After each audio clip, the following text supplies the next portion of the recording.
इस बीच यूरोप को घुटनों पर लाने के लिए नेटो को पुतिन के नए और बेहद खतरनाक प्लान की खबर लगी। नेटो ने तकनीकी सर्वेलेंस के दम पर दावा किया कि पुतिन यूरोप तक पहुंचने वाली गैस पाइपलाइन को तबाह करने का प्लान बना चुके हैं, जिसके बाद यूरोप के देशों की अर्थव्यवस्था ही नहीं डूबेगी बल्कि हड़कंप मच जाएगा।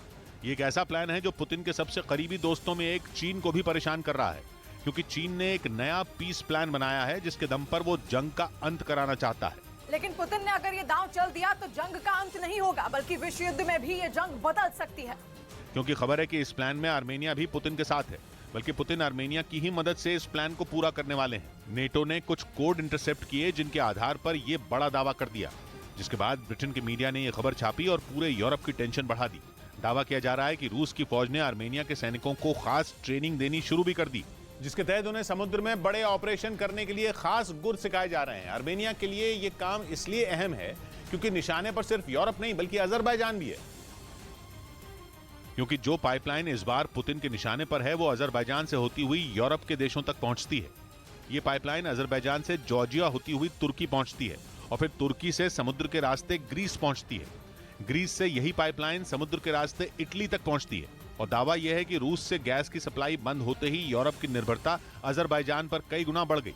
अगर अजरबैजान से यूरोप पहुंचने वाली गैस बंद हो गई तो यूरोप को घुटनों पर आने में ज्यादा वक्त नहीं लगेगा। इसीलिए पुतिन का ये नया प्लान यूरोप से अमेरिका तक की टेंशन बढ़ा रहा है। ऊपर से दावा यह है कि आर्मेनिया इस प्लान में एक खास मकसद के साथ रूस की मदद के लिए राजी हुआ है, और दावा यह किया जा रहा है कि पुतिन आर्मेनिया की बड़ी मदद करेंगे। आर्मेनिया को रूस की जरूरत नागोर्नो कराबाख का विवाद सुलझाने में है। पिछले 3 साल में कई बार आर्मेनिया और अजरबैजान इस विवादित जमीन के लिए झगड़ चुके हैं। रूस तो शुरू से इस झगड़े में आर्मेनिया के साथ है, लेकिन वो खुलकर जंग के मैदान में नहीं उतर सकता।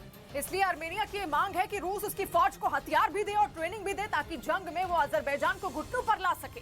हालांकि अजरबैजान और आर्मेनिया के विवाद से पहले संकट यूरोप के सामने है। अगर पुतिन का प्लान काम कर गया तो यूरोप की साल भर की मेहनत पर पानी फिर जाएगा। रूस की गैस का विकल्प खोजने के लिए यूरोप के देशों को तगड़ी मशक्कत करनी पड़ी थी। इधर रामचरितमानस पर बिहार में फिर विवादास्पद बयान दिया गया। शिक्षा मंत्री और आरजेडी विधायक चंद्रशेखर ने रामचरितमानस के कुछ दोहे पर आपत्तिजनक बयान दिया, जिससे सत्ताधारी महागठबंधन में ही महाभारत शुरू हो गया। जेडीयू विधायक संजीव कुमार ने चंद्रशेखर को दूसरे धर्म के खिलाफ बोलने की चुनौती दे दी। अगर दूसरे धर्म के प्रति आप कोई सवाल खड़ा करते तो खड़े रहने लायक नहीं छोड़ता उनको। इससे पहले भी आरजेडी विधायक चंद्रशेखर रामचरितमानस पर बयान दे चुके हैं, लेकिन तेजस्वी की नसीहत के बावजूद वो मानने को तैयार नहीं।